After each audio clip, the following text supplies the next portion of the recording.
আজকের প্রধান আকর্ষণ, প্রধান অতিথি, প্রধান মেহমান, আমরা যার আশায় দীর্ঘদিন থেকে বগুড়াবাসী আশা করেছিলাম, আমাদের সকলের প্রিয় ব্যক্তিত্ব আজকে এই মুহূর্তে আমাদের কাছে কোরআন হাদিস থেকে হাফেজ মুফতি মাওলানা আমির হামজা কুষ্টিয়া লিখেছে। আমরা ওনাকে কুষ্টিয়ার একক জেলা হিসেবে দেখতে চাই না।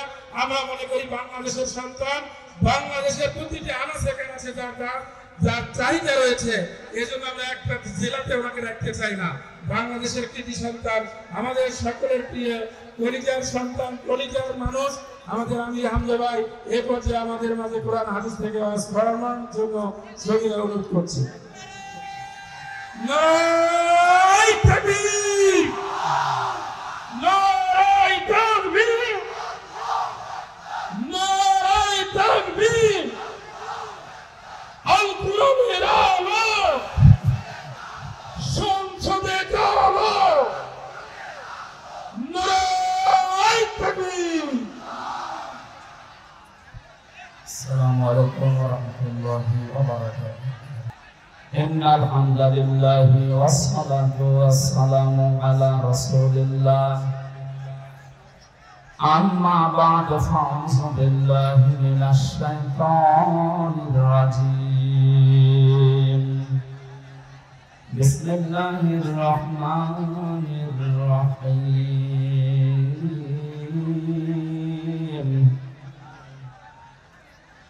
ونريد أن نمن على الذين استضعفوا في الأرض، على الذين استضعفوا في الأرض ونجعلهم أئمة ونجعلهم وارثين.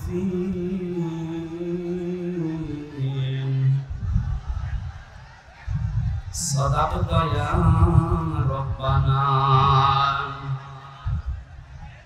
وقال تعالى في شان حبيبي: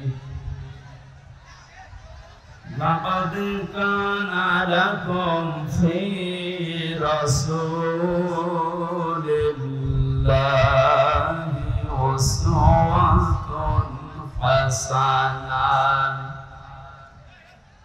أسوة حسنة لمن كان يرجو الله واليوم الآخر وذكر الله كثيرا.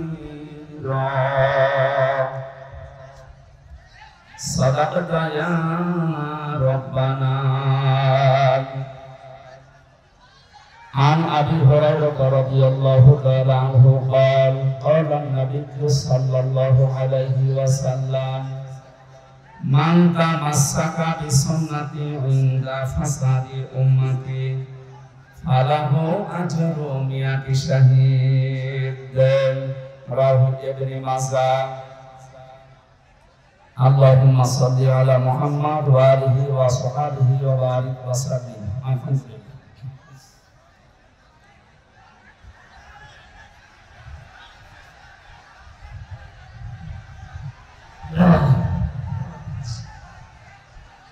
কথাটা বন্ধ করেন, যা করবেন করে কথা এই করা যাবে। আগে থেকে এগুলো না করে এখন বলছেন মানে জোহরের পর থেকে তো অনুষ্ঠান আরম্ভ হয়েছে, কখন আপনি কিছু করতে বলেন, এখন এই ডিস্টার্ব হবে না? এমনিতে সময় আছে 1 ঘন্টা, কথা বন্ধ করা লাগবে, এমন কিছু করার নেই। যেখানে যা আছে ওইভাবে থাক, কিছু করার নেই। ঝামেলা করলে 5 মিনিট লস হবে। চুপ করেন। দেখতে না পেলে শুনতে পাচ্ছেন না? ওইভাবে শোনেন। এই অবস্থা কখন বৃষ্টি নেমে যায় ঠিক নেই। বাংলাদেশের ঐতিহ্যবাহী জেলা বগুড়া জামিলনগর কেন্দ্রীয় জামে মসজিদের উদ্যোগে সরকারি আজিজুল হক কলেজ নতুন ভবন ময়দানে মহাবিশ্বের মহাবিশ্বর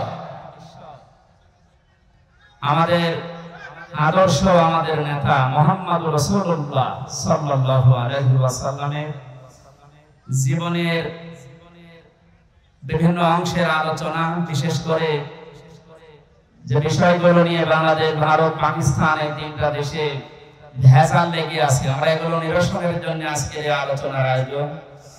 সিরাতুন নবী সাল্লাল্লাহু আলাইহি ওয়াসাল্লামের এই অনুষ্ঠানে সম্মানিত সভাপতি, জামিলনগর কেন্দ্রীয় জামে মসজিদের শ্রদ্ধাভাজন সভাপতি জনাব অধ্যাপক রাশামা আব্দুল মালিক, আতালাল্লাহু উমরাহু ওয়া বারাকাল্লাহু ফি হায়াতি, সহ সভাপতি স্টুডেন্ট ওয়েলফেয়ার ফাউন্ডেশন বগুড়ার মহাপরিচালক জনাব রেজওয়ানুল ইসলাম, এতক্ষণ পর্যন্ত যারা আলোচনা রেখেছে বিশ্বনন্দিত মুফাসসির কোরআন, ইসলামিক চিন্তাবিদ, বগুড়া জেলার কৃতি সত্তা আলহাজ মাওলানা মুফতি বজলুর রশিদ মিয়া দামাত বারকাতুহুল আলিয়া, এখানে উপস্থিত আছেন জনাব শফিউল আলম শাফিন, জনাব অধ্যক্ষ মোহাম্মদ এরশাদুল বারী এরশাদ সাহেব, মঞ্চে বসা অত্র এলাকার সর্বজন শ্রদ্ধাভাজন ব্যক্তিবর্গ। আমি অনেকের নাম জানি না, একবার দোয়া করছি ওয়ারফানা লাকা যিকরাক, বলেন আমিন। সামনে বসা এই দুর্যোগ মুহূর্তে নিচে কাদা এবং ভেজা, উপরে বৃষ্টি হচ্ছে, এই কঠিন পরিস্থিতিতে নবীদের সিরাত শোনার জন্য যারা এত পাগল, আমার মন ডেকে বলছে বিশ্ব নবী যদি এখন বাংলাদেশে আসতেন, আমার মনে হয় বগুড়ার এই যুব সমাজ হযরতে তালহার মতো জীবন দিয়ে হলেও পাহারা দিতে। এই দৃশ্যটা আল্লাহ যেন আরশ থেকে দেখে এই জেলার মানুষদেরকে বিশ্ব নবীর আশিক হিসাবে কবুল করে। দল, মত, জাতি, বর্ণ, ধর্ম নির্বিশেষে মুহাম্মদুর রাসূলুল্লাহ সবার জন্য রহমত ছিলেন। সেই হিসাবে তার আদর্শ, তার জীবনী শোনার জন্য সবাইকে আমরা আহ্বান জানিয়েছি। যারা এসেছেন এই মানুষগুলোকে নিয়ে আমাদের মালিকের দরবারে শুকরিয়া জানাচ্ছি, আলহামদুলিল্লাহ। বাংলাদেশ দ্বিতীয়বার স্বাধীন হওয়ার পরে আমরা শুনছিলাম ঘোষকের মুখ থেকে বৈষম্য বিরোধী ছাত্র আন্দোলনে যারা জীবন দিয়েছে, আপনাদের এই পাশে বিভাগ রংপুর, এটা তো রাজশাহী বিভাগের ভেতর, পাশের বিভাগ রংপুরের কৃতি সন্তান, বীর সন্তান শহীদ আবু সাইদ, কিছুদিন আমি আগে গিয়েছিলাম তার কবরে। তার বাবা বলছিল যে ছোটবেলা থেকে প্রতিবাদী, মুসলমানদের এইটাই হওয়া উচিত। আমরা তো বিড়ালের জাতি না, আমরা সিংহের জাতি, আমরা প্রতিবাদী। প্রতিবাদ বন্ধ হয়ে গিয়েছিল, এজন্য 15.5 বছরে সালেমরা যা ইচ্ছা তাই করছে। প্রতিবাদ আমাদের অব্যাহত থাকবে। শহীদ আবু সাইদ মীর মুগ্ধর মতো কেউ যেন আর কিয়ামতের আগে বাংলার চেয়ারে কোন জালেম বসতে না পারে ইনশাআল্লাহ। এত আরামের জিনিস ছেড়ে দেওয়ার পরে অনেকের মাথা খারাপ হয়ে গেছে, আমরা দেখতে পাচ্ছি। এক লোক ঊর্ধ্বশ্বাসে দৌড়াচ্ছিল, ছেলের সাথে দেখা রাস্তায় ডাক দিয়ে বলছে, আব্বা তুমি কোথায় যাও? বলে ওরে ভাই চুপ কর। ভাই মানে বাড়িতে যে বলছে, আম্মা আমি আর দুনিয়ায় বাঁচবো না। কেন? আব্বা আমাকে রাস্তায় মানুষের সামনে ভাই বলে ডাক দিয়েছে। মহিলা বলছে, কি এত বড় ক্ষমতা তোর বাবার? ও বাড়িতে আসে। বাড়িতে আসার পরে জিজ্ঞাসা করছে, ওগো তুমি নাকি রাস্তায় লোকের সামনে ছেলেকে ভাই বলে ফেলেছো? ওরে মা, গরু হারালে এরকম হয়। 50-60 হাজার টাকার একটা গরু হারিয়ে গেলে যদি অবস্থা হয়, এরকম একটা অবৈধ রাষ্ট্র হারিয়ে গেলে কি অবস্থা হয় বুঝতে পারছেন না? মাথা এখনো ঠিক হয়নি। এই জন্য গতকাল কেউ বলেছে আমি পদত্যাগ করিনি। পদত্যাগ করিনি এই ভিডিও কি বানানো নাকি? রাষ্ট্রপতি নিজেই বলছে উনি আমার কাছে পদত্যাগ পত্র জমা দিয়ে গেছে, আর আপনি বলছেন করেননি। এত লোভ আপনার ক্ষমতার। বোঝা যাচ্ছে গরু হারালে মানুষের মাথা যেমন খারাপ হয়ে যায়, আপনারা মনে হয় খারাপ হয়ে গেছে। এজন্য ওনার ছেলে পরশুদিন স্ট্যাটাস দিয়েছে, আমার মার মাথা খারাপ, ওনার কথা আপনারা কিছু মনে করবেন না।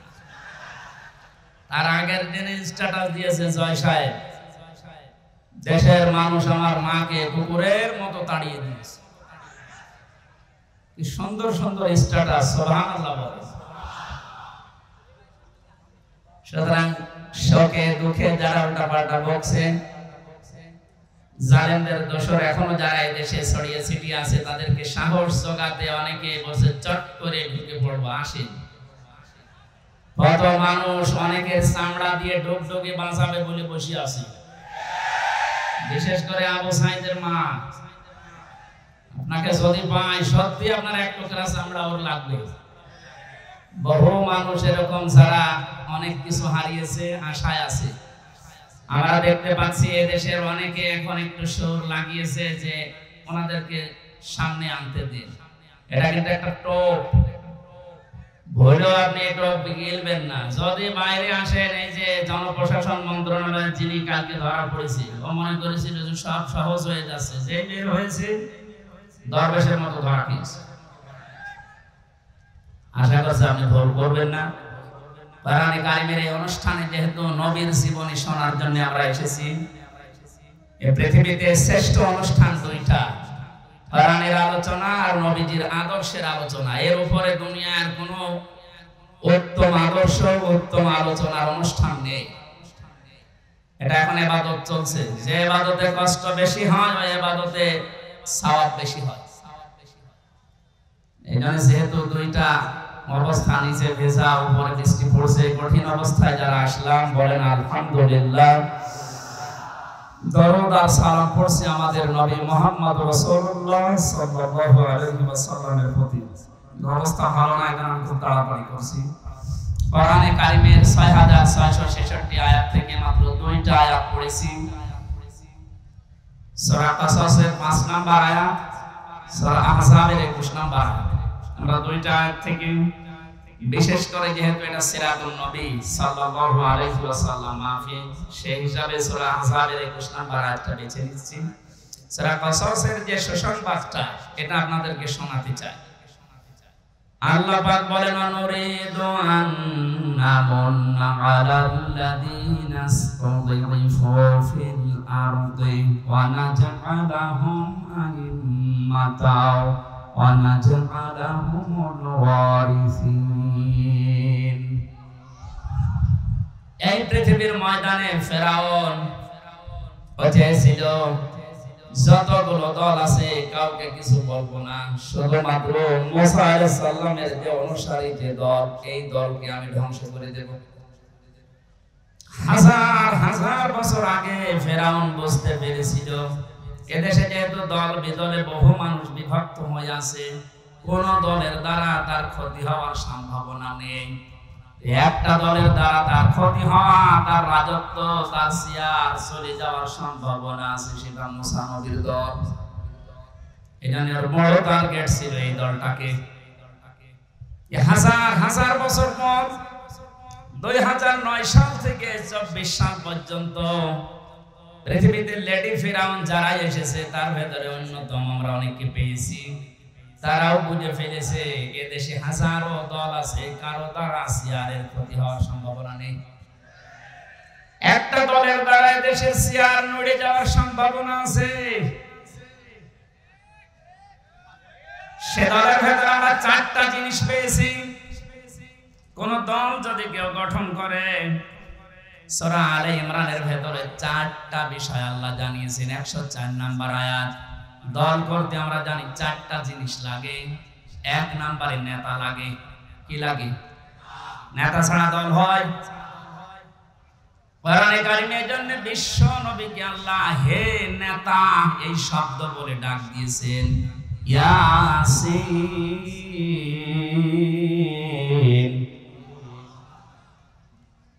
রাসূল মুফাসসিরিন আব্দুল্লাহ ইবনে আব্বাস রাদিয়াল্লাহু তাআলা আনহু তাফসিরে কাবিরের ভেতরে বর্ণনা পেয়েছি আমি। ইয়া মানে হে, সিন মানে সাইকেল। সিন শব্দের তিনি 5টা ব্যাখ্যা দিয়েছেন। রাসূল মুফাসসিরিন নবীজির আপন চাচাতো ভাই আব্দুল্লাহ ইবনে আব্বাস তিনি বলেন সিন মানে সাইয়্যিদুল আলামিন, সিন মানে সাইয়্যিদুল বাশার, সিন মানে সাইয়্যিদুল কাওনাইন, সিন মানে সাইয়্যিদুল আম্বিয়া, সিন মানে সাইয়্যিদুল মুরসালিন। আলামিন দিলেন কেন? শুধুমাত্র এই জগতে না, যত জগৎ আল্লাহ বানিয়েছে, যত গ্রহ উপগ্রহ আছে, যেখানে আপনি বাস করেন না কেন, আপনাকে মুহাম্মদুর রাসূলুল্লাহকে নেতা মানা লাগবে। যে নেতা এই শব্দটা শুনলে অনেকে রাজনীতি মনে করে। এটা শুধু রাজনীতি না, এটা আখিরাতের সাথে জড়িত বিষয়। কারণ মানুষকে মরণের পরে আল্লাহ যখন বিচারের জন্য ডাকবেন, তখন একা ডাকবেন না, ডাকবেন নেতা সহ।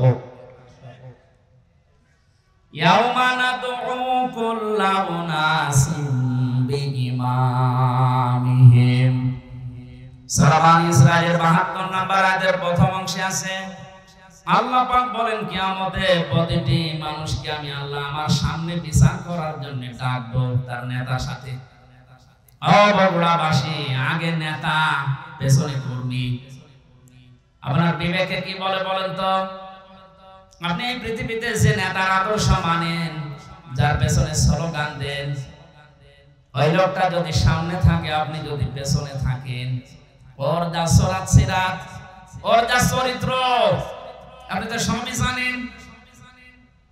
আপনার কি মনে হচ্ছে আল্লাহ পাক যদি ওর সামনে দেখে, আপনাকে পেছনে দেখে, আপনার যা ভালো আছে আছে, ওর যা অবস্থা আল্লাহ মাফ করবে বলে মনে হয়? ওরে দেখে তো আল্লাহ রাগ হয়ে যাবে। অনেকে মনে করে জানতে নামাজ পড়ি, রোজা রাখি, আমার দাড়ি আছে, পাগড়ি আছে, জুব্বা আছে, আমি নবীর মিলাদ পড়ি, হজ করি আসলাম, আমার বউ পর্দায় থাকে, এরপর আল্লাহ জাহান্নামে দেবে। কেন দেবে একটু শোনেন। সূরা আরাফ ৮ নাম্বার পারার ২০ নাম্বার পৃষ্ঠার ৩ নাম্বার লাইনের ৮৩ নাম্বার আয়াতে আছে, ফানজাইনাহু ওয়া আহলাহু ইল্লা মারাতা কানাত মিনাল গাবিরিন। আল্লাহ পাক বলেন দুইজন ফেরেশতাকে আমি পাঠিয়ে দিলাম হযরত হুদ আলাইহিস সালামের জামানায়, দুইজনকে লূত আলাইহিস সালামের জামানায় আসরের সময় পাঠিয়ে বললাম আপনার উম্মতদেরকে নিয়ে আপনি এখান থেকে চলে যান। মাগরিবের সময় আল্লাহর গজব এখানে নাযিল হবে, সবাইকে নিয়ে যাবেন, কিন্তু ইল্লা মারাতা আপনার স্ত্রীকে নেবেন না। বগুড়াবাসী খুব খেয়াল করে মিলা। প্রশ্ন আসতে পারে আমাদের যে হুদ লূত নবীর স্ত্রীর চরিত্র খারাপ ছিল? না, পৃথিবীর কোন নবীর স্ত্রীর চরিত্র খারাপ ছিল না। কারণ কোন হারাম রক্তের ভেতরে আল্লাহ নবীদের রক্ত প্রবেশ করান নাই। কারণ প্রতিটি নবী এই পৃথিবীতে নেতা ছিলেন। নেতাদের চরিত্র যদি খারাপ হয়ে যায়, পেছনে যারা আসবে ওদের চরিত্র আরো খারাপ হবে। কোন নবীর রক্ত আল্লাহ হারাম রক্তের ভেতরে প্রবেশ করান নাই। অথচ পৃথিবীতে আমরা অনেককে দেখি বিশ্ব নেতা বলে দাবি করে, অথচ জন্মে ঠিক নেই। আপনারা আবার এই দেশের মনে করেন না, অনেক দেশে আছে। তাদের জীবনীগুলো পড়লে দেখা যায় বাবা এক ধর্মের, মা আর এক ধর্মের, ও জন্মে ঠিক থাকে কি করে? নেতা হওয়ার জন্য যে আদর্শগুলো ৭টা পেয়েছি আমি আয়াতের তাফসিরে। হযরত লূত নবী আলাইহিস সালামের যত কিছু ছিল সবকে আপনি নিতে পারবেন, কিন্তু স্ত্রীকে নেবেন না, যদিও তার চরিত্র খারাপ ছিল না। লূত নবীর স্ত্রীর চরিত্র ভালো ছিল, সে চরিত্রহীনা ছিল না। কিন্তু যখন আল্লাহ গজব দিলেন, তার স্ত্রীকে আল্লাহ ধ্বংস করে জাহান্নামে দিয়ে দিলেন। আমি একটা দুইটা না, যতগুলো তাফসীর আমার জীবনে দেখেছি, সব মুফাসসির আয়াতের ব্যাপারে একমত। আমি এটা প্রথমে বুঝছিলাম না।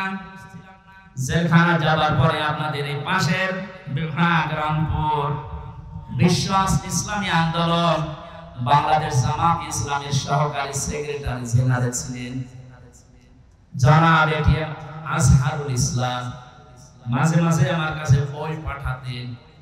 প্রোডাক্টিভ মুসলিম বলে একটা বই আছে, ওনার কাছে প্রায় ১৭ উপরে বই ছিল, কিন্তু হিন্দু কারারক্ষী, এই কারণে ওনার কাছে বই থাকতে দিত। বই যদি কাছে থাকতে না দেয়, বাধ্য হয়ে যারা ইসলাম বোঝে, ইসলাম প্রচার করে, এরকম মানুষের কাছে পাঠিয়ে দিত। আমার সাথে যেহেতু পরিচয় ছিল এই জন্য মাঝে মাঝে কারারক্ষীদেরকে বলতো হামসাকে বইগুলো দিয়ে আসো, বা যেন শেষ করে, করার পরে যেন বাইরে এগুলো প্রকাশ করে। তার ভেতরে এই তথ্যটা পেয়েছি।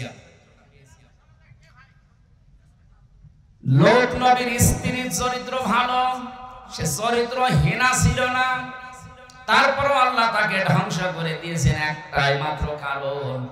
সব মুফাসসিররা জানিয়েছেন সে তলে তলে চরিত্রহীন লোকদেরকে সাপোর্ট করত। বগুড়াবাসী, আপনি এখান থেকে কিছু নেবেন না। আপনার চরিত্র ভালো, আপনি নামাজ পড়েন, রোজা করেন, আপনার বউ পর্দায় থাকে, কিন্তু এমন মানুষকে আপনি সাপোর্ট করেন যার চরিত্র ভালো না। এরকম মানুষ দেশে নেই। লোক নবীর স্ত্রীকে যদি আল্লাহ চরিত্রহীনদের সাপোর্ট করার কারণে জাহান্নামে দেয়, আপনাকে দেবে না মানে? এখানে যার পেছনে থাকবেন খুব খেয়াল করে, এটা দুনিয়ার বিষয় হলে আল্লাহর কসম আমি বলতাম না, এটা সম্পর্ক আখিরাতের সাথে।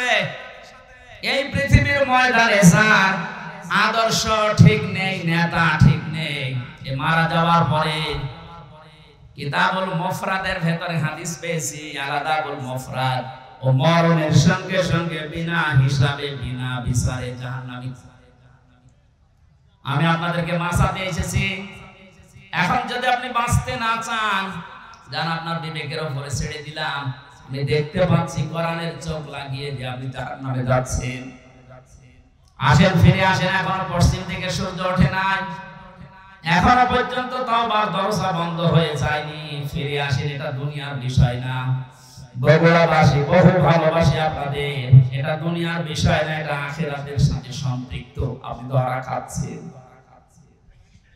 সাইয়্যিদুল বাশার আল্লাহ দিয়েছেন, সাইয়্যিদুল আলামিন দিয়েছেন।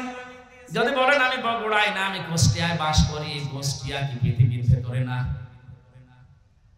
শুধুমাত্র 228টা রাষ্ট্র নিয়ে পৃথিবী গঠিত।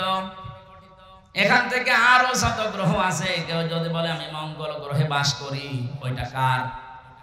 কেউ যদি বলে চাঁদের দেশে বাস করি, ওইটা কার? ওখানে আপনাকে নবীকে নেতা মানা লাগবে। ইয়াতানাজ্জালুল আমরু বাইনাহুন্না, প্রত্যেকটি জায়গায় আল্লাহর বিধিবিধান নাজিল হচ্ছে ওই সৃষ্টি দেখে দেখে। কেউ যদি বিজ্ঞান মঙ্গল গ্রহে নিয়ে যে বলে আমি এখানে বাস করব, আমি আর পৃথিবীতে যাব না, আপনাকে ওখানে যতদিন বসবাস করবেন বিশ্ব নবীকে আদর্শ নেতা মানা লাগবে। না মানলে আপনি জাহান্নামে। দল করতে প্রথমেই নেতা লাগে। আমাদের যে নেতা আমরা পেয়েছি পৃথিবীর শ্রেষ্ঠ নেতা, এর চাইতে বড় নেতা দুনিয়ায় আছে? আর আমরা যাব চরিত্রে 2 নম্বরে লাগে আমরা জানি সংগঠন। পৃথিবীতে বহু সংগঠনের নাম আমরা পেয়েছি। বাংলাদেশ জামাতে ইসলামী, এর ভেতরে যে শব্দগুলো দিয়ে গঠিত আপনি তাকান। অনেকে বলে মওদুদি বানিয়েছে, আরে শয়তান বানিয়েছে যে। আপনি লক্ষ্য করেন শব্দের দিকে, জামাতে ইসলামী, ইসলামের দল, এর চাইতে আর সুন্দর জিনিস কি থাকে? এই শব্দটা নেওয়া কোরআনে কারীমের সূরা আলে ইমরানের 104 নম্বর আয়াতের প্রথম অংশ থেকে। ওয়ালতাকুম মিনকুম উম্মাতুন, এই যে শব্দ থেকে 3 নম্বরে লাগে আমরা দেখেছি প্রতীক লাগে। এই পৃথিবীর সর্বশ্রেষ্ঠ প্রতীক হচ্ছে দাড়িপাল্লা। আপনি বাংলাদেশের হাইকোর্টে যান, সুপ্রিম কোর্টে যান, দেখবেন একটা দাড়িপাল্লা টাঙানো আছে। কথা বলেন, কেন টাঙিয়েছে সরকার? এ বাংলার 18 কোটি মানুষকে বোঝাতে চাই যে বাংলাদেশের বগুড়া জেলার ম্যাজিস্ট্রেট কোর্ট, জজ কোর্ট থেকে যদি তোমরা ন্যায় বিচার না পাও, হাইকোর্টেও যদি না পাও, সুপ্রিম কোর্টে এসে দেখো দাড়ি পাল্লা টাঙানো আছে। এখানে পাল্লা একদিকে ঝুলে যাওয়া না, একেবারে সমান্তরাল। তার মানে সরকার বাংলার মানুষকে বোঝাতে চাচ্ছে যে এখানে আসলে ন্যায় বিচার পাওয়া যাবে। যে প্রতীক দিয়ে আমাদেরকে আপনি দেখাচ্ছেন যে এখানে ন্যায় বিচার কায়েম হয়, এই প্রতীকের মানুষগুলো যদি সত্যি সত্যি ওই জায়গায় যেতে পারে, ন্যায় বিচার কত প্রকার কি কি আপনি চোখে দেখতে পাবেন। বাংলাদেশ জামাত ইসলামীর কেন্দ্রীয় আমির আমার তো মনে হয় আমার চোখে দেখা, আমি জেলখানায় ওনার সাথে যতদিন ছিলাম আমি দেখেছি তার ঈমান, তার আমল, তার আখলাক, এমনকি তার যে তাওয়াক্কুল আল্লাহর উপরে, যে ইখলাস নিয়ে তিনি কাজ করেন, এটা জীবিত ওলি একজন। এই মানুষটা ঘোষণা দিয়েছে বাংলাদেশে অনেকেই মেয়েদেরকে বোঝাচ্ছে, শ্বশুর ভয় দেখায় যে ইসলাম যদি ক্ষমতায় যায় তোমাদেরকে ঘরবন্দি করে ফেলবে। ঘোষণা দিয়েছে ইসলাম যদি সত্যি বাংলার ক্ষমতায় যায়, মেয়েরা এমন কথা বলতে বাধ্য হবে যে কিয়ামত পর্যন্ত ইসলাম বাংলাদেশে থাক। আপনি একটু দিয়ে দেখেন না কেন? প্রতীক যখন টাঙানো দেখে বলছেন যে না এটা ন্যায় বিচারের প্রতীক, এই প্রতীক যদি সামনে আসে আপনি হাতের কাজ করবেন তো? বলেন, এটা তো রাজনীতি। হ্যাঁ, এটা যদি রাজনীতি মনে করেন এটাই রাজনীতি, এর বাইরে রাজনীতি করা জায়েজ নেই। কারণ এর বাইরে আপনি এই দাড়ি পাল্লার বাইরে যত রাজনীতি আপনি ৫ বছরে দেখলেন না। দাড়ি পাল্লার বাইরে আমরা যা দেখলাম, দেখতে বেশি অধিকাংশ গুলো দুর্নীতিতে ভরা। গত কয়েকদিন আগে বাংলার এক নাস্তিক অধ্যাপক আনিসুর রহমান আল্লাহকে বিশ্বাস করে না, কিন্তু এই দেশের দাড়ি পাল্লাওয়ালা মানুষগুলোকে দেখে সে ঘোষণা দিয়েছে ৫টা বছর যদি এদের হাতে এদেশের ক্ষমতা তুলে দেওয়া যায়, দেশ থেকে দুর্নীতি ঝাঁকিয়ে বিদায় করবে। নাস্তিক হয়ে বুঝতো, আর আপনি এখন উল্টা পাল্টা ধারণা করেন। ৪ নম্বরের আগে আমরা দেখেছি শুধু অফিস একটা লাগে। আমাদের যে অফিস আছে এই পৃথিবীতে, আমাদের অফিসের নাম হচ্ছে মসজিদ। আমাদের অফিসের নাম কি? দুঃখজনক হলো সত্য, ৫ তারিখ আগস্টের পর থেকে ৮ তারিখ, ১ মাস কয়েকদিনের ভেতরে বগুড়া না হলেও বাংলার বহু জেলাতে আমরা দেখতে পাচ্ছি অনেকে এখন মসজিদে আল্লাহর কোরআনের কথা, তাফসীরের কথা বলতে নিষেধ করছে। ১৫.৫ বছরে এত বড় বড় জালেমরা পর্যন্ত সাহস পায়নি যে মসজিদে আল্লাহর কথা বলা যাবে না, কিন্তু এই ১ মাসে ৮-৯ দিন আমরা দেখতে পেলাম। খুব দুঃখ লাগছে এদের আচরণ দেখে। কারা এরা আমরা জানি না। কোরআনে কারীম আপনাদের সম্পর্কে জানিয়েছে, ওমান আসলামু মিম্মান মানাআ মাসাজিদাল্লাহি আইয়ুযকারা ফিহা ইসমুহু ওয়া সামা ফি খারাবিহা ইলা আখিরি আয়াত। সূরা বাকারা প্রথম নাম্বার ১২ নাম্বার পৃষ্ঠা ৪ নাম্বার লাইনের ১১৪ নাম্বার আয়াতের প্রথম অংশে আছে। তাফসীরে ফি জিলালিল কোরআনে মুফাসসির সাইয়্যিদ কুতুব রাহমাতুল্লাহ আলাইহি ব্যাখ্যা করতে গিয়ে লিখেছেন, আল্লাহ তাআলা বলেন এই পৃথিবীতে বড় জালেম যদি দেখতে চাও, আমি আল্লাহর দৃষ্টিতে সবচাইতে বড় জালেম ওই লোকটা যে লোকটা আল্লাহর ঘর মসজিদে তার কথা, তার আলোচনা, তার কোরআনের কথা বলতে নিষেধ করে বাধা দেয়। এখানে বড় জালেম আমরা দেখতে পাচ্ছি বিদায় নিয়েছে। কিন্তু এখন যারা আছেন এই জুলুমের নিজেকে জড়িয়ে আপনি বড় জালেমের খাতায় যাবেন না। আল্লাহর ঘর মসজিদ এই দেশে পৃথিবীতে আল্লাহর বান্দা যারা দাবি করে তাদের জন্য এটা অফিস। কথা বলেন, দল করলে যেমন অফিসে যাওয়া লাগে, আমরা এমন দল করি যে 5 বার আমাদের আল্লাহর অফিসে যাওয়াই লাগে, না গেলে আপনি আর ও দলে থাকতে পারবেন। সুতরাং আমরা যেটা বোঝাতে চাচ্ছি, নেতা এই শব্দটা শুধু দুনিয়ার সাথে যদি আপনি মনে করেন যে দুনিয়ার বিষয় নেতৃত্ব না, এটা আখিরাতের সাথে সম্পৃক্ত। আল্লাহ নিজে ডাক দিয়েছেন নবীকে, হে নেতা। এই শব্দ দুনিয়া আর কাউকে আল্লাহ দেন না। সুতরাং আল্লাহর ঘোষণা দেওয়া নেতা দুনিয়ায় কয়জন বলেন? তাকে বাদ দিয়ে যদি অন্য কাউকে আপনি নেতা মানেন, আপনি লিখে নিতে পারেন আপনি জাহান্নামী। সেই মহান নেতার আদর্শ শোনার জন্য সিরাতুন নবী দিয়েছেন। এই কিছুক্ষণ আগে দেখলাম মিলাদুন নবী পালন করার জন্য অনেকে মিছিল নিয়ে যাচ্ছে। আমি মিলাদুন নবীর বিরুদ্ধে না, কিন্তু শুধু মিলাদ নিয়ে কেউ যদি আনন্দে থাকেন, নবীর সিরাত আর আদর্শ আপনার কাছে যদি মুখ্য না হয়, আপনিও নবীর চাচা আবু তালেব আর আবু লাহাবের মতো জাহান্নামে যাবেন। নবীর চাচা আবু তালেব, আবু লাহাব বিশ্ব নবীকে ভালোবেসেছে কম না, তারা নবীর মিলাদে খুশি ছিল। মিলাদ মানে জন্ম, মিলাদ মানে কি? এত বেশি খুশি হয়েছে আবুল আহাব, নিজের 2 আঙ্গুল দিয়ে যে মহিলা এসেছিল সুয়াইবিয়া, তাকে আজাদ করে দিয়েছে। যা আবু তালেবের জীবনী পড়েন, নিজের সন্তান আলীকে কাছে রাখতো না, ভাতিজা মুহাম্মদ রাসূলুল্লাহকে বুকে নিয়ে ঘুমাতো। এত বেশি ভালোবাসা দিয়েছিল এই 2 চাচা খালি নবীর জন্মে। কিন্তু নবীজি যখন বললেন ইয়া আম্মি আবি তালিব লা ইলাহা ইল্লাল্লাহ হাজ্জুল লাকা ইনদাল্লাহি ইয়াউমাল কিয়ামাহ, রাওয়াহুল বুখারী। ও চাচা, জোরে বলা লাগবে না, শুধু আমার কানের কাছে মুখটা নিয়ে আস্তে করে বলেন লা ইলাহা ইল্লাল্লাহ মুহাম্মাদুর রাসূলুল্লাহ বলার দরকার নেই, ওটা আমি নিজে জানি। আপনি শুধু আল্লাহর একাত্মবাদের ঘোষণাটা দিয়ে যান, জোরেও বলবেন না, আমার কানের কাছে মুখ নিয়ে একটু আমাকে শোনান, আমি সাক্ষী থাকি কিয়ামতের দিন আপনাকে আমি আল্লাহর কাছে ঝগড়া করে জান্নাতে দিয়ে দেব। পাশে দাঁড়িয়েছিল আবু সেহেল আর আবু লাহাব। আবু সুফিয়ান ডাক দিয়ে বলে নেতা পড়বা, এতদিন বাপ দাদার ধর্ম অনুসরণ করলে এখন ভাতিজারে নতুন ধর্ম অনুসরণ করে গ্রহণ করে কলঙ্কিত হবা। মানুষ তোমাকে কাপুরুষ বলবে, ভীরু বলবে, বদনাম হবে তোমার। আবু তালেব ওই দিন বলেছিল মুহাম্মদ ভাতিজা আমার, আমি তোমাকে ভালোবাসি, তোমার জন্মের পর থেকে আমি খুশি, কিন্তু তোমার এই আদর্শটা আমি মানতে পারলাম না, তুমি আমাকে মাফ করে দিও। মাফ করার মালিক কি নবীজি না আল্লাহ? আরো জোরে বলেন। আমি সংক্ষেপ করছি এই কারণে 2জন চাচার জীবনী আমি পুরা পড়েছি। নবীর জন্মে এত খুশি যারা ছিল, দেখলেন নাকি বললাম, কিন্তু 2জনই জাহান্নামী।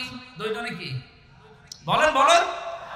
একজনের পায়ের নিচে শুধু একটু ফিতা লাগিয়ে দেবে জাহান্নামের, মাথার মগজ পর্যন্ত টকবক করে ফুটতেই থাকবে।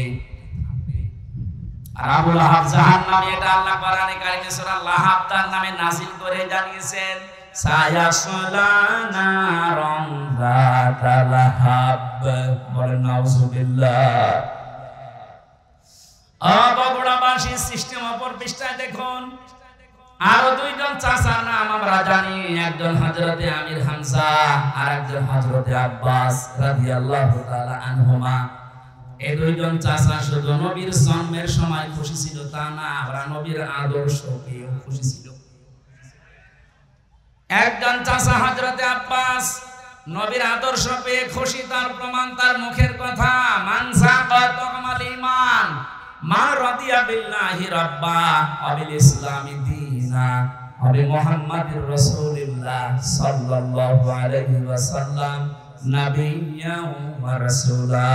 রাহু মুসলিম।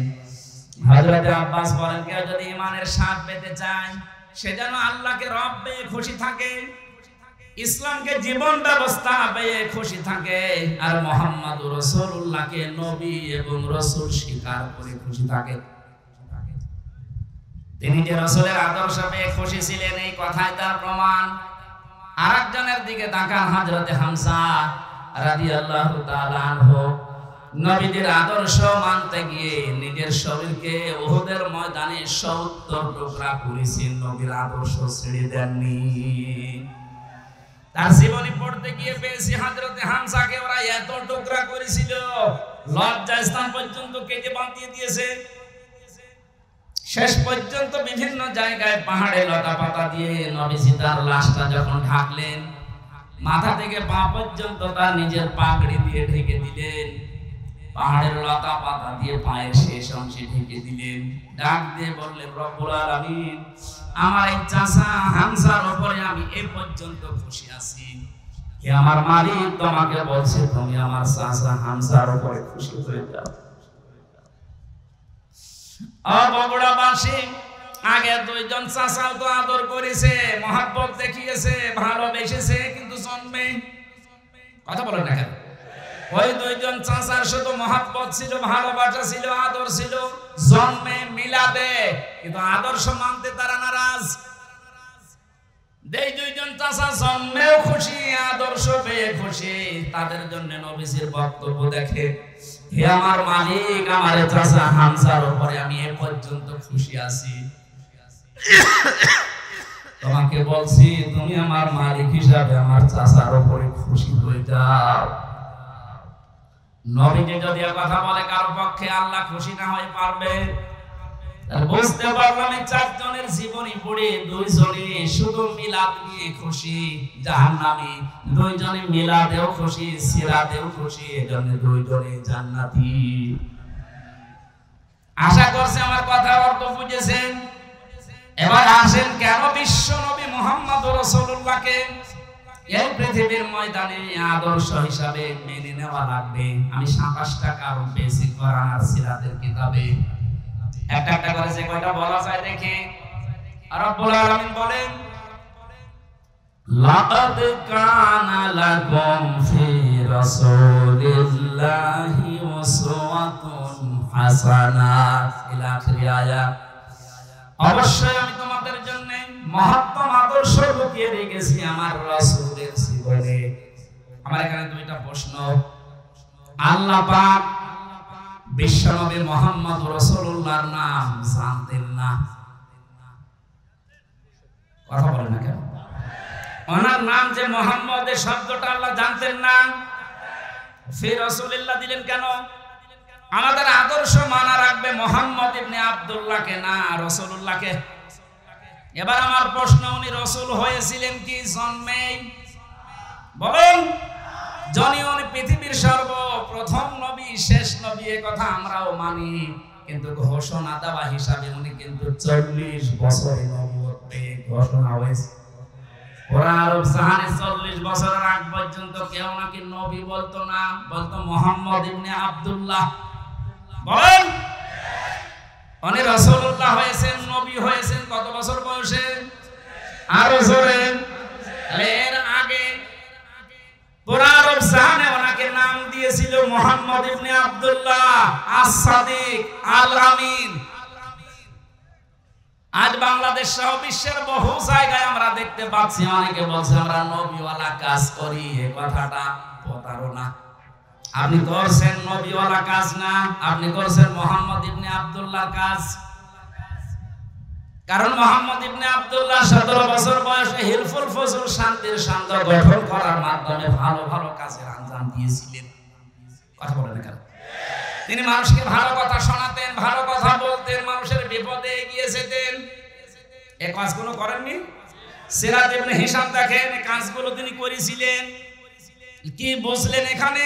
আপনিও যে কাজগুলো করেন এগুলো কিন্তু মুহাম্মদ ইবনে আব্দুল্লাহর কাজ। আর রাসূলুল্লাহর কাজ কি?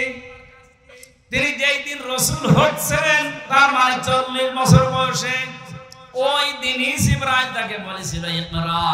তিনি বলেছিলেন মা আমি আমি পড়তে পারি না। 3 বার বলার পর যখন বললেন আমি পড়বো না, পড়তে পারি না, এত ধরে চাপ দিয়েছিলেন। 4th বার তিনি বললেন ইকরা বিসমি রাব্বিকাল্লাযী খালাক। নবীজি জিবরাইলের সঙ্গে সঙ্গে 5টা আয়াত পড়েছিলেন।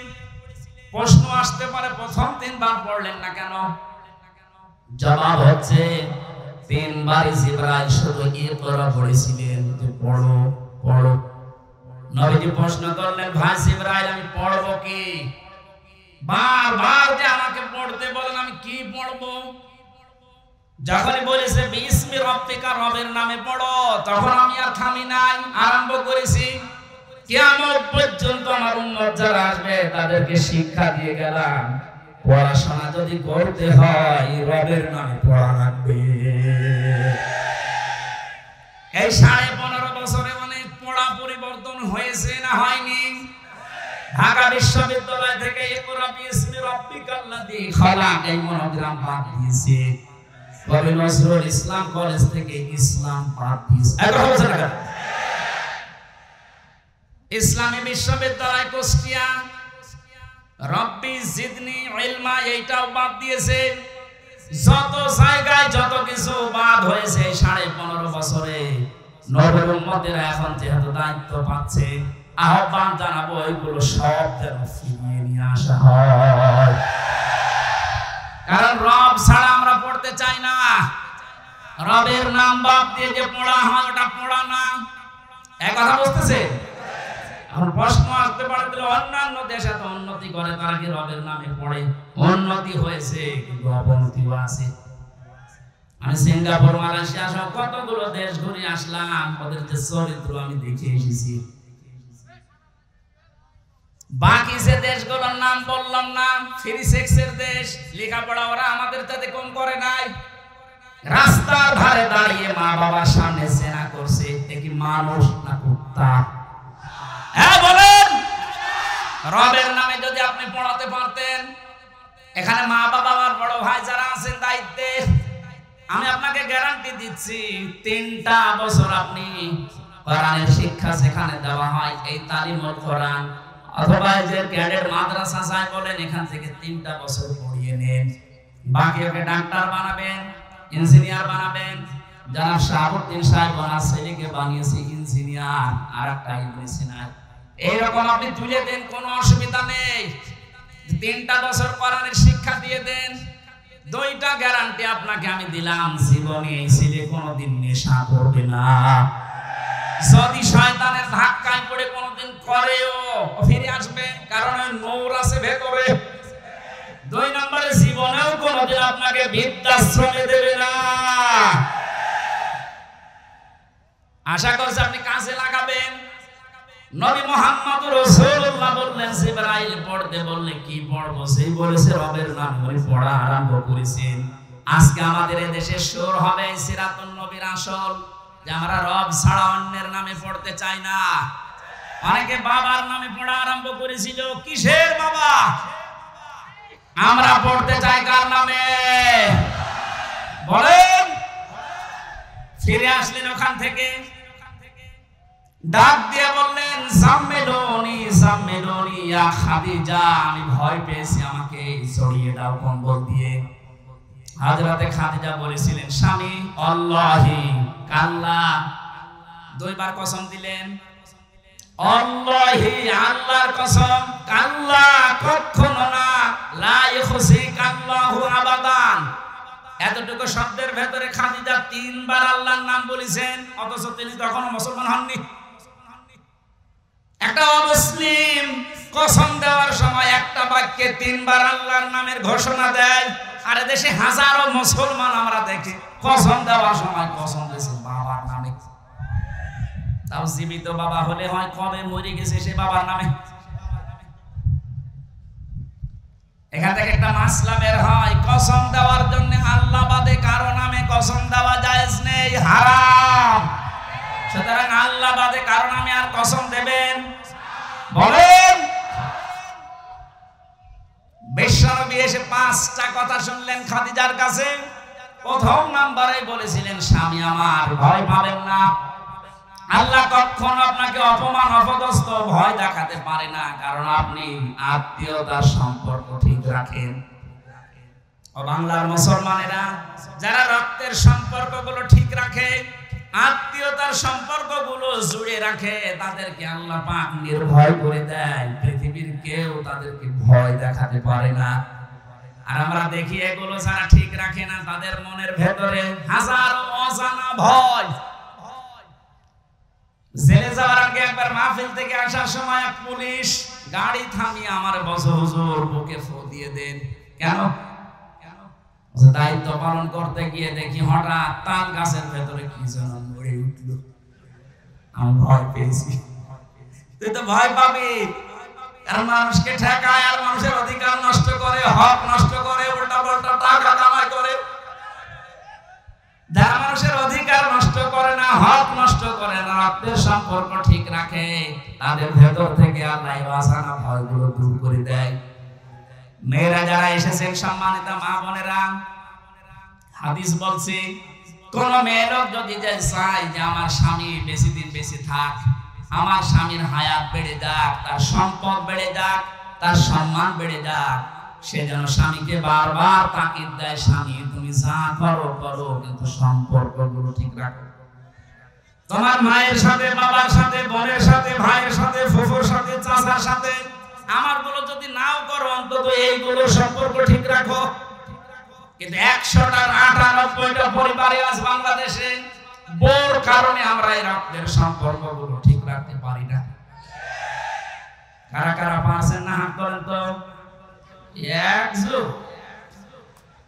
আর আমার মনে হয় ওয়াজ করা ঠিক হলো না। ঠিক আছে, বাকিগুলো আমরা তো অন্তত ভালো আছি, আমাদের পরিবারের সমস্যা নেই আলহামদুলিল্লাহ। বগুড়ার মা বোনেরা আমাদেরকে ধন্যবাদ। এই একটা লোক একটু সমস্যা আছে, পরে বের করে দিতে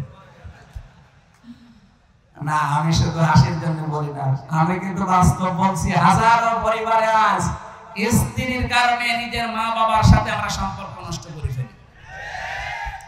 আমার বোনের সাথে সম্পর্ক আমার রক্তে, কিসের বলেন? এখন যে জল্লাদ আছে কেন্দ্রীয় কারাগারে, এর নাম আছে ইলিয়াস। এই লোকটা ফাঁসি হয়েছে বউ মারার কারণে, বউ হত্যা করেছে, এই কারণে ফাঁসি, এখনো যাবজ্জীবনে আছে। এখন 22 বছর জেল খাটা লাগবে, এখন ফাঁসি দেয় মানুষকে। ও একদিন এসে বলছিল, হামজা ভাই আমার জীবনের এই কাহিনী। 17 বছর ছিল সৌদি আরব, বিয়ে করার পর 35 না 36 বছর বয়সে বিয়ে করেছে। কয়েক বছর যেতেই বর সাথে আর মার সাথে কোনো মিল নেই। আমি আমার বোনকে কিছু দিলেই বউ মন খারাপ করে, মাকে কিছু দিলেই মন খারাপ করে। শেষ পর্যন্ত কি করবো, ওরে আমি একটু সতর্ক করার জন্য একটা থাপ্পড় দিয়েছিলাম, এক থাপ্পড়েও সাতাম দিয়েছি। এখন আমার এই যে জেল, 22টা বছর জেলে থাকা লাগবে। 30 বছর জেল হয়েছিল, আমি কাজকর্ম করি, এই কারণে আমার 22 বছর। বলেন একটা লোক ওইদিকে গেল 34-35 বছর, এদিকে 22 বছর, ওর জীবনে আর কি থাকবে বের হলে? ওকে খুব বড় অপরাধ করে গিয়েছে জেলে। এই পারিবারিক জীবনের একটা ঠুনকো বিষয় নিয়ে এদের সম্মানিত মা বোনেরা যারা বিভিন্ন জায়গায় বসে শুনছেন, আপনি মনে করেন নামাজ পড়া, রোজা রাখা, কালো বোরকা পরে আমি বগুড়ায় ঘুরি, আমি জান্নাত যাব না? জান্নাত আপনার কারণে আপনার স্বামী তার মা বাবার সাথে, তার বোনের সাথে, ভাইয়ের সাথে সম্পর্ক ঠিক রাখতে পারে না। আমি কি বেশি বলে ফেললাম? বগুড়া মনে হয় এখন শুরু হয়নি, এগুলো কুষ্টিয়া চলছে। আশা করছি মা বোনেরা খাদিজার মতো আচরণ করবে, বলেন আমিন। তিনি বললেন 5টা কথা, ওখান থেকে নিয়ে গেলেন, বলেন চলেন আমার ভাই আরাকা ইবনে নাওফেল আছে, চাচাতো ভাই আরাকা ইবনে নাওফেল তাওরাতের ইনজিলের পণ্ডিত ছিলেন। তিনি নবীজির এই কথাগুলো শুনে বললেন, মুহাম্মদ সুসংবাদ, ওয়েলকাম তোমাকে, কারণ এর আগে মুসা নবী, ঈসা নবীর কাছে এই ফেরেশতা এসেছিল। ভয় পাবেন না আপনি, কিন্তু আমার আশঙ্কা হচ্ছে আমি কিতাব পড়ে যেটা দেখতে পেয়েছি, আপনাকে আল্লাহ যেটা দিলেন, আপনি এখন নবী রাসূল। এই নবী রাসূল যারাই হয়েছিল, মুসা নবী, হযরতে ঈসা নবী, তারা রাসূল ছিলেন, কিতাব পেয়েছিলেন, জিবরাইল এসেছিল। এজন্য এলাকার মানুষেরা তাকে এলাকায়ও থাকতে দেয়নি, হত্যা করার জন্য চেষ্টা চালিয়েছে। আপনার কপালে এটা আসবে, জাতির লোকেরা আপনাকে শেষ পর্যন্ত দেশ থেকে তাড়িয়ে দেবে। আমি যদি ওই সময় বেঁচে থাকি, আমি তোমাকে সাহায্য করব। ও বগুড়াবাসী যারা বলেন নবীওয়ালা কাজ করি, নবী তো নবী 40 বছর হওয়ার পরে কাজ শুরু করেছিলেন। কাজ শুরু করার পরে তার প্রথম ঘোষণা যে আপনি দেশে থাকতে পারবেন না। 82 বার নবীকে হত্যা করার জন্য টার্গেট নিয়েছিল ইহুদিরা। সুতরাং নবীওয়ালা কাজ এই পৃথিবীতে তারা করছে যারা 24 ঘন্টা নবীর মতো আতঙ্কে থাকে, আর যাদের কোনো চিন্তা নেই, দুশ্চিন্তা গো ফুর্তি করছে। এই মানুষগুলো নবীওয়ালা কাজ না, এদের মুহাম্মদ ইবনে আব্দুল্লাহর কাজ হচ্ছে। নবীওয়ালা কাজ করতে হলে অবশ্যই 40 থেকে 63 এই 23 বছর অনুসরণ করা লাগবে। কথা বলে না কেন?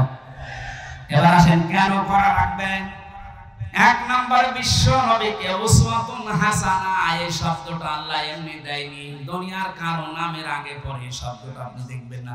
ইব্রাহিম নবীর নামের আগে পরে আছে, সেটা আলাদা বিষয়, কিন্তু মুহাম্মদ রাসূলুল্লাহকে দিয়েছেন আল্লাহ। আমি 27টা কারণ বলছি।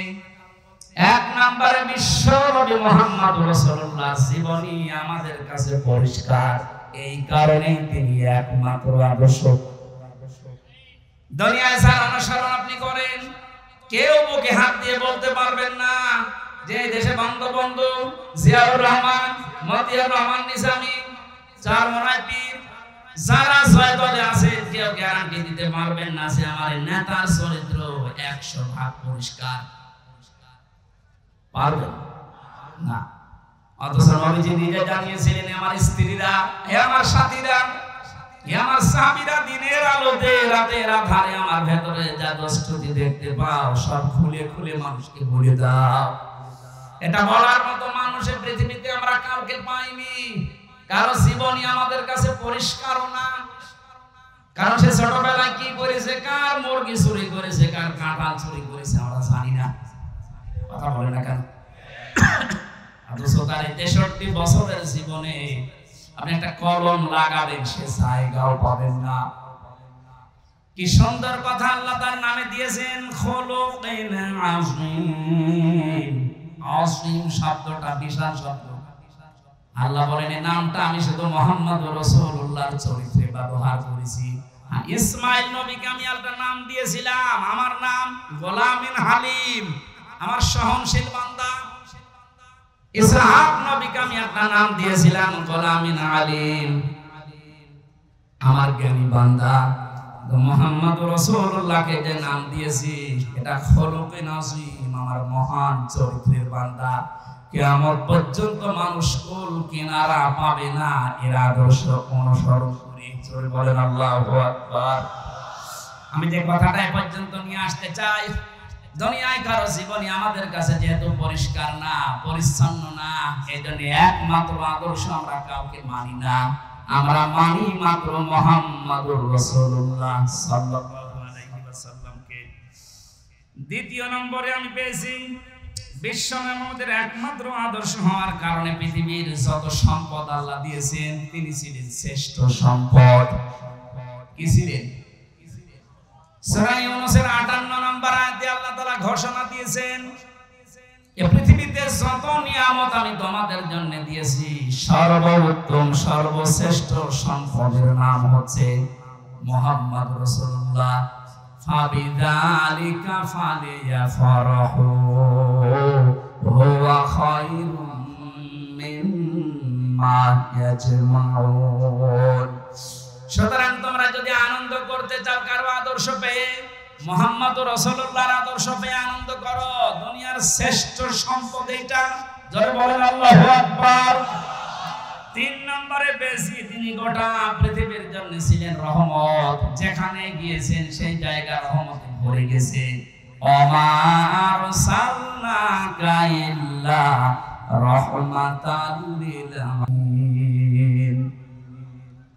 আর রাহিকুল মাকতুবের ভেতরে আয়াতের ব্যাখ্যা পড়তে গিয়ে আমি পেয়েছি খাদিজাতুল কুবরা হযরত হালিমাতুস সাদিয়া বলেন, আমি যেখান থেকে কোলে নিয়েছি ওই জায়গা থেকে 6টা বছর আমি তাকে লালন পালন করেছি, কোনদিন অভাব কারে বলে আমি চোখে দেখি নাই। ধরে বলেন সুবহানাল্লাহ।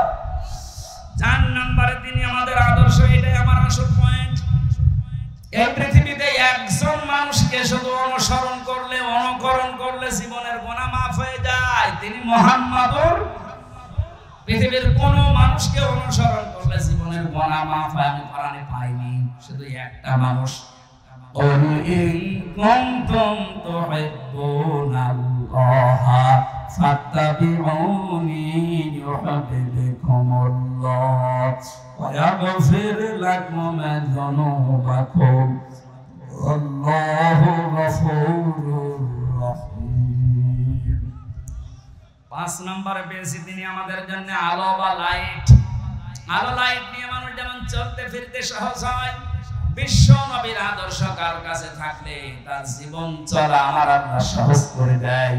قد جاءكم من الله نور وكتاب مبين। বলেন আল্লাহু আকবার। 6 নম্বরে পেয়েছি তিনি শুধুমাত্র আমাদের নেতা না, আদর্শ না, তিনি রাসূলদের নবীদের নেতা ছিলেন। আল্লাহ সূরা ইয়াসিনের ভেতরে দিয়েছেন ইন্নাকা লামিনাল মুরসালিন। জোরে বলেন আল্লাহু আকবার। 7 নম্বরে তিনি উন্নত চরিত্রের অধিকারী ছিলেন পৃথিবীতে। 8 নম্বরে তার বক্ষ ছিল উন্মুক্ত। নবীর উম্মত বলে আজ আমরা যারা দাবি করছি, অনেকের মন সংকীর্ণ। এটা একটু ভালো করে আল্লাহ বলেন আলাম নাশরাহ লাকা সাদরাক। হে নবী, আপনার সিনাকে আমি উন্মুক্ত করে দেইনি, আপনার বুক কি প্রসারিত করি নাই? বাংলাদেশের এখন যে অবস্থা, এখন এই আয়াতটা মেনে নেওয়া আমাদের 100% দরকার। আজ আমাদের অনেকের মন সংকীর্ণ, ন্যারো মাইন্ডের আমরা না, বুক উন্মুক্ত করা লাগবে, প্রশস্ত করা লাগবে বুককে মুহাম্মদুর রাসূলুল্লাহর মতো। এই কথা বলেন না কেন? এত বড় বড় অপরাধীকে যদি আল্লাহর নবী মাফ করে নিজের বুকের কাছে নিতে পারেন, যেটার আদর্শ ডাক্তার শফিকুর রহমান দেখাচ্ছে, তার মতো অত্যাচারিত নির্যাতনের শিকার তো আপনি হননি। তার ছেলে এখনো ছেলে, তার স্ত্রী অসুস্থ, তারপরে কঠিন পরিস্থিতিতে যদি তিনি উদার হয়ে সব ক্ষমা করে দিতে পারেন। আমাদের ছোটখাটো ভাইরা অনেকে ভুল করেছিল, 15 বছরে অনেক মানুষ তাদেরকে উল্টা পাল্টা নামে ডাকছে। আমার বিশ্ববিদ্যালয়ের বড় ভাই, এই নাটোরের সন্তান মাওলানা আব্দুল বারী রশিদি, আপনাদের বগুড়াতে এখন থাকে।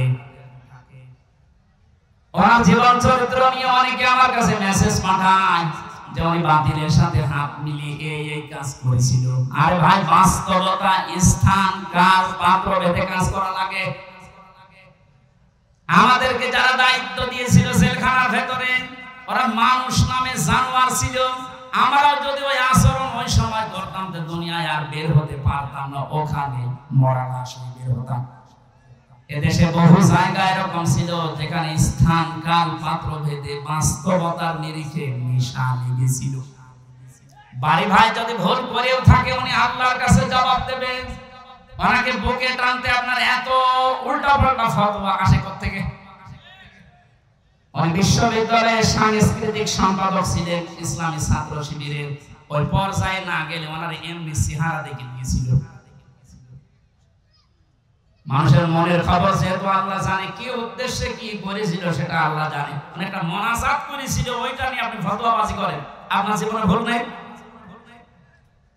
এই জন্য কোন মানুষের ভেতরের অবস্থা যেহেতু জানেন না, উপরে কিছু দেখে আন্দাজে ধারণা করলে আপনার কবিরা গুনাহ হবে। আমি আশা করছি আপনার মুখ হবে উন্মুক্ত। আপনি রাসূলকে সিরাত শুনতে এসে তার আদর্শ মানার জন্য বসে আছে, আর আপনার মন এখনো পর্যন্ত ন্যারো মাইন্ডের হয়ে বসে আছে। এখন যে অবস্থা চলছে, আমরা যদি সব একটা একটা করে মাইনাস করে দিই, এই যে 14% মানুষ এই দেশে এখনো জালেম আছে, জালেমের উত্তর শুনি। কালকে আন্তর্জাতিক রিপোর্ট পেয়েছি একটা, এদেশের 28 জন মানুষ, 100 জনের 28 জন জাতীয়তাবাদী দল বিএনপি, যেটা নাম শুনি আমরা, এনাদেরকে সাপোর্ট করছে। জালেম যারা বিদায় নিয়েছে তাদেরকে 100 জনের 14 জন এখনো এই দেশে সাপোর্টার আছে। 100 জনের 58 জন ইসলামপন্থী মানুষ এই দেশে অলরেডি এখন তৈরি হয়ে গেছে। 1 মাস 8 দিনের যে অবস্থা দেখতে পাচ্ছি, আমার তো মনে হচ্ছে এই অবস্থা যদি চলতে থাকে 58 না 70% হতে আর বেশি দিন দেরি হবে না ইনশাআল্লাহ। 53টা বছর বাবা চালিয়েছিল, চাচা চালিয়েছে, স্বামী চালিয়েছে, বউ চালিয়েছে, ভাবিও চালিয়েছে। শুধুমাত্র কোরআন দিয়ে দেশ চললে কেমন দেখা যায় এটা বাকি আছে। এটা এবার দেখার সময় এসেছে। এটা দেখতে চান না যে এটা দিয়ে বাংলাদেশ চলুক? কারা কারা চান দেখেন? লিল্লাহি তাকবীর।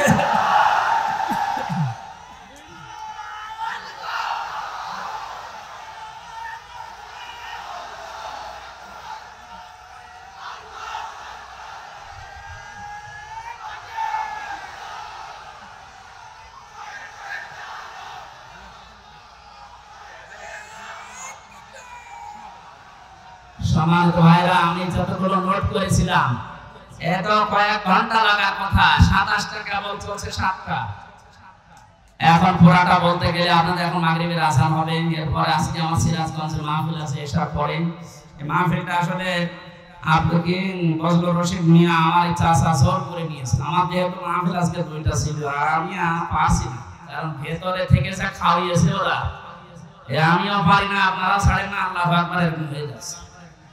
আমার একটু বাঁচিয়ে রাখেন, যে গরু দিয়ে চাষ করে খাবেন, গরু যদি মরে যায় অন্তত আমার একটু ছাড় দেন। আমি পুরাটা শেষ করতে পারলাম না। আগামীতে কোনো জায়গায় আব্দুল বারী রশিদি, আব্দুল সালাম যুক্তিবাদী, এদের মাধ্যমে কয়েকটা মাহফিল নিয়েছে আপনাদের আশপাশে। যেখানে আসবো ইনশাআল্লাহ ওখানে একটু আগে আগে তুলে দেবেন, কথা বলবো। আজকের মতো মাফ চেয়ে বিদায় দিচ্ছি। সভাপতি সাহেব একটু সালাম দেবেন, এরপরে মহাসাব করে বিদায় দিচ্ছি।